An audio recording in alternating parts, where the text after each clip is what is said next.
The second movement, duo with variations. James Harris, then, MP for Christchurch, musician and philosopher, was born in Salisbury in 1709. His mother, Lady Elizabeth Ashley, was the sister of the philosopher Anthony Ashley Cooper, 3rd Earl of Shaftesbury. Lord Shaftesbury died when Harris was only 4, but he became the great inspiration for both Harris and for the elusive and intriguing Floyer Sydenham. Sydenham was Harris's contemporary at Wadham College, Oxford, and became his lifelong friend. Their philosophical careers are closely bound together. Floyer Sydenham, Floyer is an old Dorset family name, it's remembered now only as a precursor of Thomas Taylor, a penniless scholar whose translations of Plato were absorbed into Taylor's complete edition. Sydenham was a fine scholar and, I hope to show, an original visionary who deserves to be remembered in his own right. Harris, on the other hand, was a public figure with a wide circle of friends. 2 of his published books brought him a degree of fame as a philosopher, 3 treatises and Hermes. Though Sydenham published a far larger body of work, nobody bought the books. Sydenham was a regular visitor to Harris at Salisbury. He was there in 1741, the year in which Harris completed his 3 treatises, one of the few publications of this Platonic revival to be widely read. Thomas Anson's copy is still in the library at Shugborough. The second edition of 3 treatises has a frontispiece by Athenian Stuart. 18th century writers and artists, by the way, took the statue of Diana at Ephesus, which is shown here, to be a statue of Isis, and this often appears in 18th century books as a representation of nature. Here Isis is crowned, while putti representing music, art and poetry play. The treatises are in effect Platonic dialogues on art, on music, painting and poetry, and by far the longest and most elaborate, on happiness. Harris's discussion concludes that it is the pursuit of good or virtue rather than its achievement which is the source of happiness. This third treatise gives an unusually precise date of composition on its title page. Finished December 15th, AD 1741, and it has a dedication to Sydenham, just giving the initials JH to FS, James Harris to Floyer Sydenham, cementing the 2 very closely together. In the dialogue, Sydenham appears as the character Theophilus. This dialogue on happiness is a record of a conversation between the 2 friends, as if wandering in the gardens of Wilton, the Earl of Pembroke's estate near Salisbury, where Harris lived. Wilton is a symbolically appropriate setting for such a dialogue. It was here that Sir Philip Sidney entertained his sister Mary, Countess of Pembroke, with his own Arcadia. Harris writes in this book, "We were walking, not as now in the cheerful face of day, but late in the evening, when the sun had long been set. Circumstances of solemnity were not wanting to affect us. The poets could not have feigned any more happy. A running stream, an ancient wood, a still night, and a bright moonshine. I, for my own part, induced by the occasion, fell insensibly into a reverie about inhabitants in the moon." The author, that is Harris, is restrained in his manner, but Theophilus's language is extravagant. This is Floyer Sydenham. He's actually being very stoical in this. This whole universe itself is but one city or commonwealth, a system of substances variously formed and variously actuated agreeably to those forms. A system of substances both immensely great and small, rational, animal, vegetable, and inanimate. Here let us dwell, be here our study and delight. So shall we be enabled in the silent mirror of contemplation to behold those forms which are hidden to human eyes. Yes, these philosophers did indeed stroll through Arcadian landscapes, engaging in philosophical dialogues. An unpublished dedicatory note by James Harris to Lord Lyttelton of Hagley, whose temple you saw, records another conversation in Arcadia, which was probably in 1767. This is from Harris visiting Lord Lyttelton at Hagley. That striking conversation that is, in particular, when I heard you with such attention as we were walking together in the groves of Hagley, during the calm silence of a starry night. Your lordship remembers the time and knows what I relate to be no poetical reverie. The scene was actual nature, exquisite in its kind. The subject founded not in fiction, but in truth, and such a one as might well become a wise and good man, the nature of whence those beauties were derived. Here is James Harris conversing with Lord Lyttelton in the Arcadian landscape of Hagley, contemplating truth and beauty in nature, just as he had conversed with Floyer Sydenham in the landscape of Wilton. In 1751, James Harris published Hermes, or a philosophical inquiry concerning universal grammar. As with three treatises, the second edition had a frontispiece by Stuart. On the surface, Hermes is a very abstract account of the building blocks of language, but the real purpose of the book is in the footnotes, which form a compendium of Greek philosophy, mostly in translation, as if smuggled in under cover. By Book the Third, the footnotes take over altogether, and there are pages with only one or two lines of text, a striking visual effect. A climax is reached with a crucial discussion of Platonic forms and ideas, the eternal realities beyond the world of matter, and the outstanding Platonic statement, the whole visible world exhibits nothing more than so many passing pictures of those same immutable archetypes. So here we are in 1750 being extremely Platonic, but this was not at all fashionable at the time. This Platonic attitude, this talking of the passing pictures, is not intended to devalue the visible world, but to assert its value as a source of revelation. To these philosophers, nature is the magic lantern show of truth. Harris's friend, Floyer Sydenham, lived in obscurity during this period. Thomas Taylor knew Sydenham in his old age, and he gives some fragments of biographical information. But I was delighted to find glimpses of Sydenham's life and character in unpublished letters written to James Harris from other mutual friends, and I have only found one reference anywhere to one of these letters that are in the Hampshire Records Office. For instance, John Barker, a physician of London and Salisbury, wrote to James Harris in Salisbury on January the 26th, 1744. Our friend Sydenham is come to a resolution to take orders, which he means to do before the living becomes vacant. That was the living of Esher in Surrey. All his friends here approved his resolution and have great hopes that he will make an excellent country parson.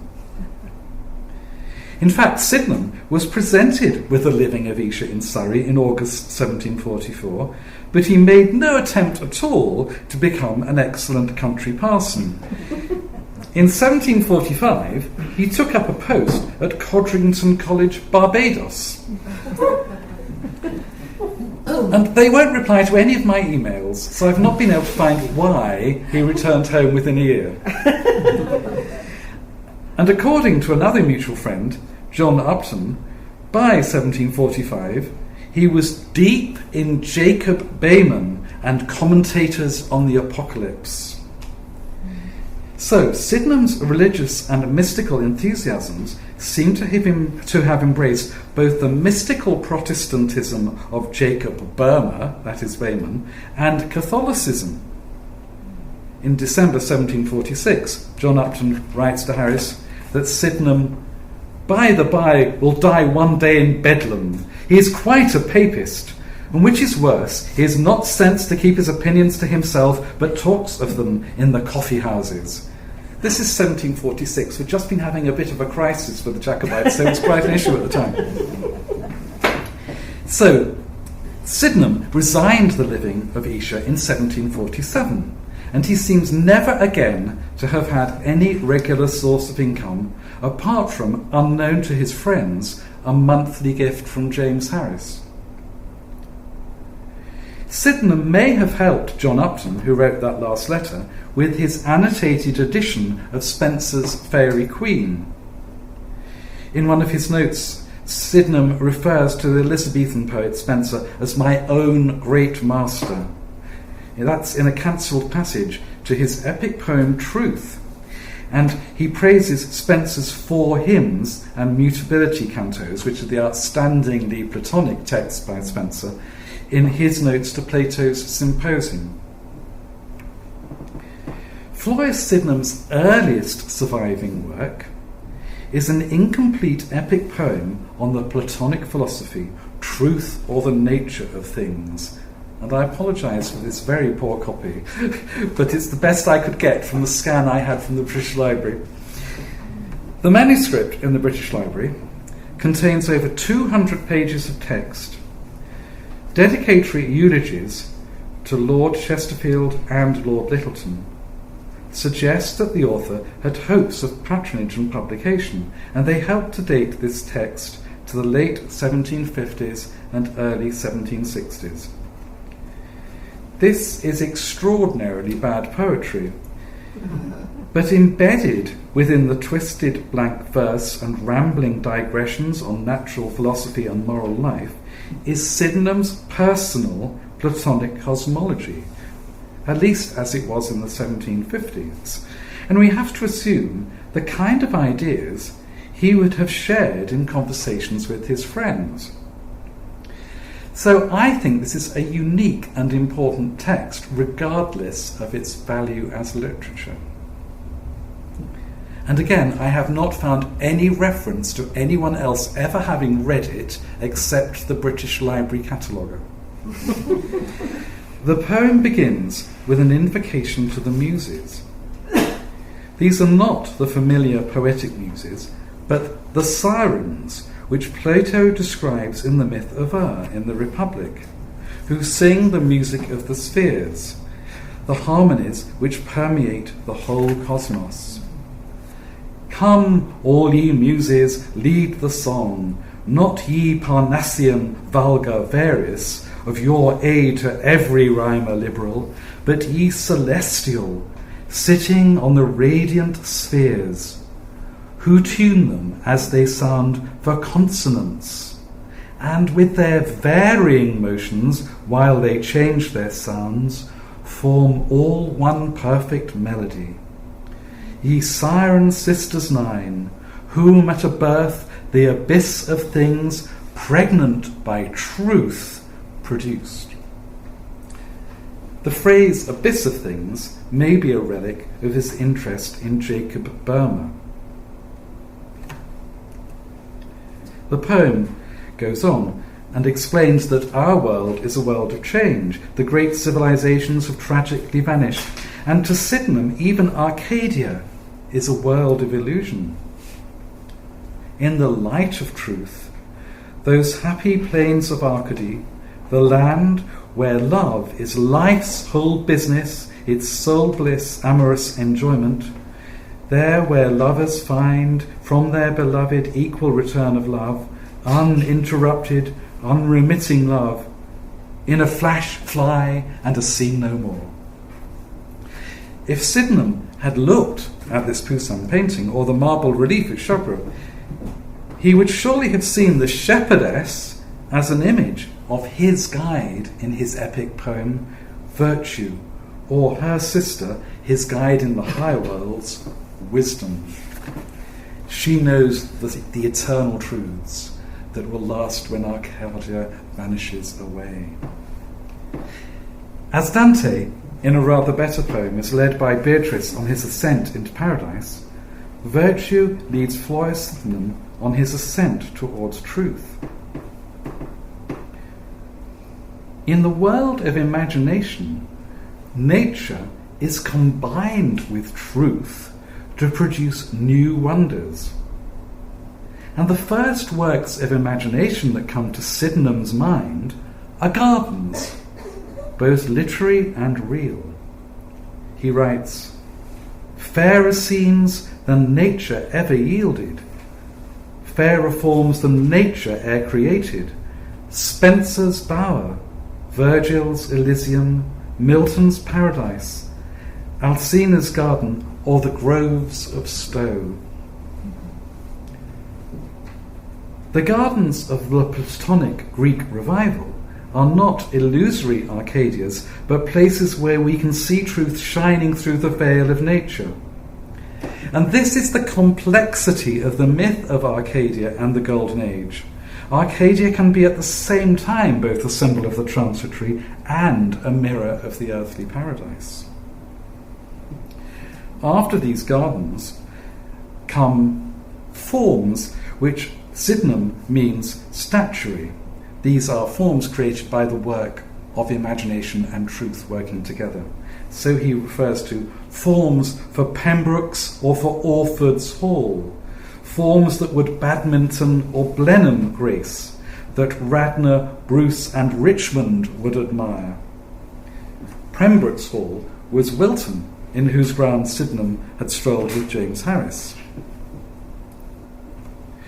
Virtue, the poet's fair patroness, turns to her sister Wisdom to give this daring mortal into her care, so they can ascend to the regions of the intelligible world. To Sydenham, Wisdom somewhat resembles Queen Elizabeth I, as he actually says. He describes the figure of Wisdom who'll guide him higher. "With snowy purity her skin shone silvery, soft lucid like the moon, with hair of auburn hue, the sunny brightness of whose gloss emitted golden beams."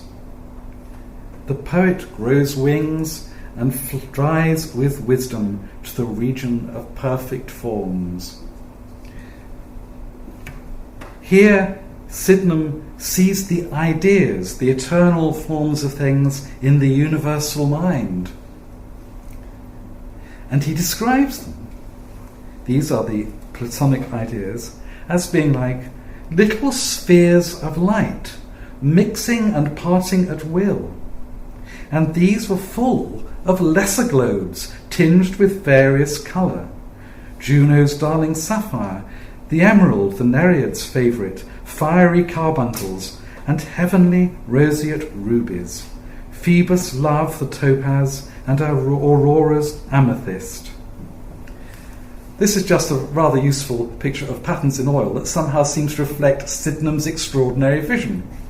I can't find any parallel to this vision of the ideas as spheres, and they have spheres within spheres, but it's actually a very well worked out and logical idea to understand what he means. And as Sydenham explains, the globularity which all these spheres share is truth. I like it, I can understand it. Here, in the universal mind, ocean of beauty, as he calls it, Wisdom, who's guiding Sydenham, can converse with the minds of those with whom she has an eternal affinity. And needless to say, these include Sydenham's and Harris's hero, Lord Shaftesbury, as he says, who wrote mysteriously of mind and gave dark hints of highest truths so strange to modern days and novel doctrines. But though these minds are shared, the union of minds does not diminish but expand the poet's sense of himself. In this world, privation of self-will is self-expansion. He rises further, and at the highest level, the poet sees only universal mind, ocean of beauty. Even my brother orbs I saw not. Alone with the alone I found myself. The phrase alone with the alone is from the Neoplatonist writer Plotinus. Though truth is, I feel, a literary disaster, it shows that Floyer Sydenham was at heart a Neoplatonist visionary. And within all this rambling discourse is a very clear symbolic journey.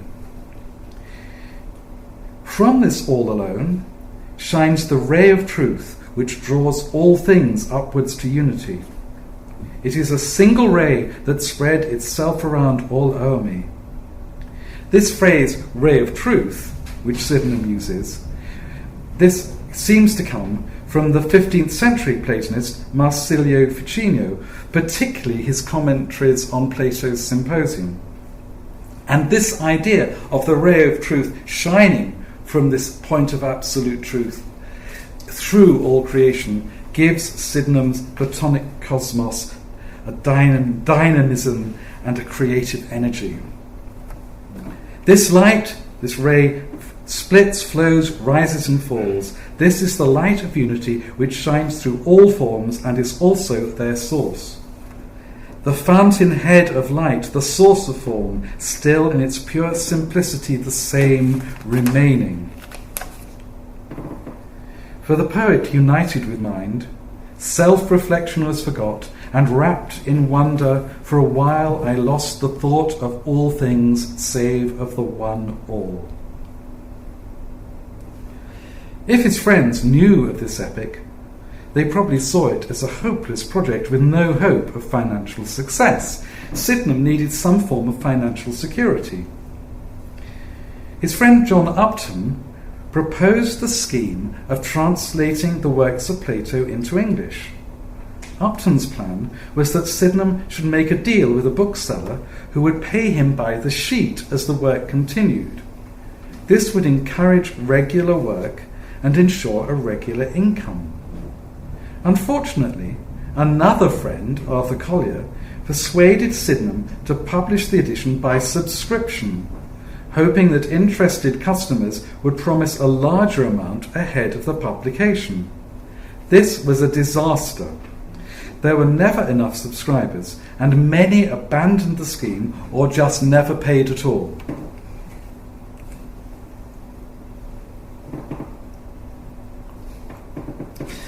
And this is the first volume of the translations dedicated to George Lord Lyttelton, Baron of Franklin, Lord Lyttelton of Hagley. The series of translations would appear between 1759 until 1780, when they came to a halt with the Philebus. Sydenham's synopsis or general view of the works of Plato, published at the same time as the first translation, Io, in 1759, gives a clear indication of what he saw as the key elements of the Platonic philosophy. He writes, "The end of all the writings of Plato is that which is the end of all true philosophy or wisdom, the perfection and the happiness of man. The two great objects of the Platonic philosophy are truth and virtue. Truth, the good of all mind, and virtue, the good of the whole man. The knowledge of truth is possible because we have within us exact copies or perfect images, as he writes, of the real essences of all things, the Platonic ideas. He says, it is the nature of the human soul to have these ideas generated in her and to partake of mind eternal and immutable. The enthusiasm of a Greek revival patron such as Thomas Anson or Lord Lyttelton for collecting ancient art relics of an ancient quest for ideal beauty, is part of this all-embracing philosophy. As Sydenham writes, "The love of beauty, then, is nothing different from that first and leading motive in all minds to the pursuit of everything, that from whence the philosopher sets out in his inquiry after wisdom, the desire of good." It's extraordinary how unpopular all this was in 1759. Sydenham's personal voice can be found in the footnotes to his translations of Plato. Plato, in Meno and other works, argues that the only true law is the law within nature. This is virtue, the poet's first guide in the epic poem Truth. Virtue cannot be taught, but only discovered from within. Sydenham's final note in his translation shows that there is a point where philosophy gives way to contemplation. Sydenham writes, "Faith and opinion are, we find, and must be, unstable and slippery foundations of virtue. There is therefore a necessity for man who lives in this world of sense, if he would continue good and happy, amidst all the sensible objects which surround him, and never cease to invite and draw his attention to them, that he should, as frequently as possible, introvert his attention and retire into himself, to converse and to hold communion with the fountain of his being, the author of all good to him." The nearest thing to a personal statement that Sydenham published was his last book, Onomasticon Theologicum, or an essay on the divine names according to the Platonic philosophy, published in 1784. This was dedicated to Frederick Montagu, who had been a friend of the poet Thomas Gray, and was patron of William Mason, author of the influential poem The English Garden.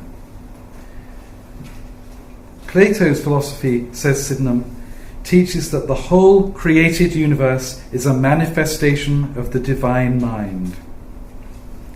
And he writes that this philosophy has high antiquity, harking back to the Orphic theologians who introduced the Eastern learning into Greece, and whose followers in theology were the Pythagorean philosophers.